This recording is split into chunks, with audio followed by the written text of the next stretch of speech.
Aktivis 98 yang juga seorang akademisi, Ubedillah Badrun, menilai rezim Jokowi telah menyimpangkan demokrasi dan mengubah Indonesia dari negara hukum menjadi negara kekuasaan. Ada beberapa indikasi dan bukti yang dibeberkan Kang Ubed terkait hal tersebut. Mari kita simak penjelasannya. Bicara soal demokrasi, demokrasi di persimpangan. Saya sih melihatnya bukan di persimpangan, demokrasi disimpangkan oleh kekuasaan, bukan di persimpangan, disimpangkan. Apa argumennya? Salah satu ciri demokrasi itu kan mendengarkan aspirasi publik. Nah, rezim ini sama sekali tidak mendengarkan aspirasi publik. Jadi memang disimpangkan. Seharusnya demokrasi mendengarkan aspirasi publik, tapi realitasnya dia tidak mendengarkan aspirasi publik. Apa buktinya? 2019 kita lihat ratusan ribu mahasiswa, buruh dan lain-lain demonstrasi menolak revisi undang-undang KPK, tidak didengar. Bahkan harus ada yang ditembak, dibunuh. Mahasiswa ada yang meninggal, tidak didengar. 2020 ratusan ribu buruh dan mahasiswa untuk menolak undang-undang Omnibus Law, enggak didengar. Undang-undang Minerba, sekarang undang-undang KUHP dan seterusnya. Jadi terlalu banyak undang-undang yang diproduksi oleh kekuasaan itu tidak partisipatif, tidak mendengarkan partisipasi publik. Itu maknanya memang demokrasi disimpangkan oleh kekuasaan sekarang. Makanya kemudian saya menilai memang rezim ini sudah memasuki episode Max-Staat, lawan dari Rechtsstaat dalam terminologi bahasa Belanda ya, bahwa tidak lagi menjadi negara hukum sesungguhnya, tetapi ini adalah episode negara kekuasaan, di mana kekuasaan mengendalikan proses produksi hukum. Jadi seolah-olah negara ini demokrasi, tapi sesungguhnya tidak demokrasi. Seolah-olah negara ini adalah negara hukum, tapi sesungguhnya bukan negara hukum. Jadi memang negara seolah-olah. Ini Bang Yani undang saya bebas bicara ya. Bebas, nanti tanggung jawabnya tuan rumah. Jadi memang bukan negara demokrasi secara empirik negeri ini. Udah ya negara hukum, apa bukti negara hukum? Penegak hukumnya kacau. Bagaimana kita bisa meyakinkan kepada publik, meyakinkan kepada mahasiswa saya mengajar, hei anak-anak, kita ini negara hukum. Tapi mereka melihat aparatnya kong kali kong dengan banyak mafia. Kasus Joshua membongkar banyak persoalan di tubuh aparat penegak hukum. Apakah ini disebut sebagai negara hukum?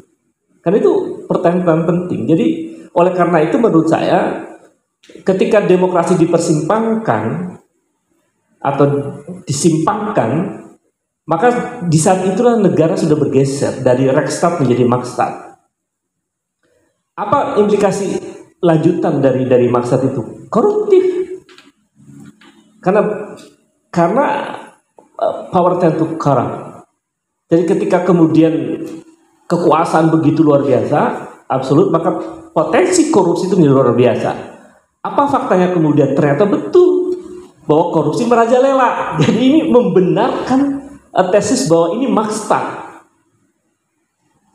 Dengan karakteristik tadi, cirinya tidak mendengar aspirasi publik. Yang kedua, kemudian karena kekuasaan begitu kuat, mereka melakukan perilaku koruptif merajalela. Yang ketiga, aparat penegak hukumnya sudah kehilangan kepercayaan publik. Sekarang ada public distrust terhadap penegak hukum.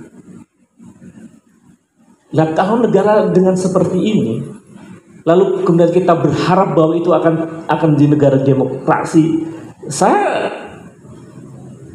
tidak yakin bahwa demokrasi kita akan berjalan dengan baik untuk menuju 2024. Kemudian apalagi kemudian misalnya ciri yang berikutnya dari negara kekuasaan itu adalah penguasa biasanya merasa didukung oleh banyak orang. Karena itu dia bisa bertindak semena-mena, mengumpulkan relawan di GBK di tengah bencana Cianjur. Itu saya hitung menghabiskan kurang lebih 50 miliar minimal. Karena lebih dari 1.000 bus datang dari berbagai daerah dan lain-lain. Bayangkan kalau uang 50 miliar itu dikasih ke Cianjur itu. Itu kan menolong sekali untuk masyarakat di Cianjur. Jadi ngapain di tengah situasi seperti ini kemudian mereka kumpul-kumpul dan yang disampaikan itu adalah narasi yang tidak berkualitas. Narasi yang tidak berkualitas. Misalnya ciri pemimpin itu adalah tadi bagian menyinggung rambutnya putih.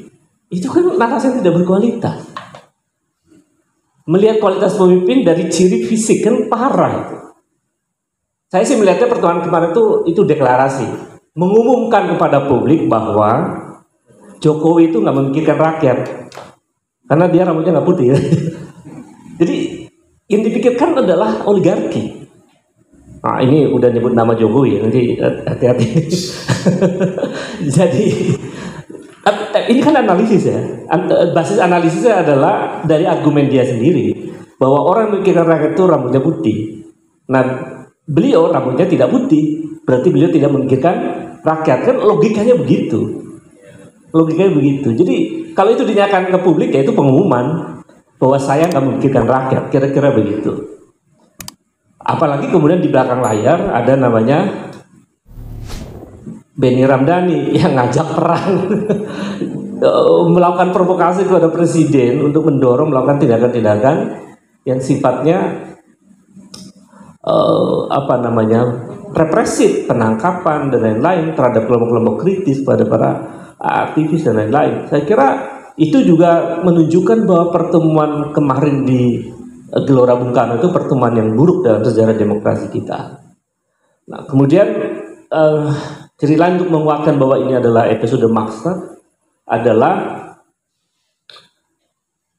narasi-narasi yang diproduksi oleh kekuasaan itu menunjukkan proses maksa itu sedang terjadi.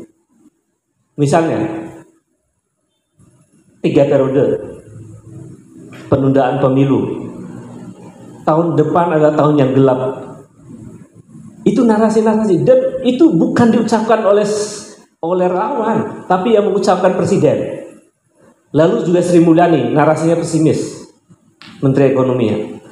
Nah, narasi-narasi pesimistis tentang tentang tahun depan, tahun 2023, itu menggambarkan satu bisa ditafsirkan sebagai sebuah niat yang berbahaya dari negara untuk menggambarkan ada situasi yang berat sehingga kemudian bisa menunda pemilu sehingga periodenya diperpanjang. Jadi saya kira ya hampir sempurna ini adalah maksud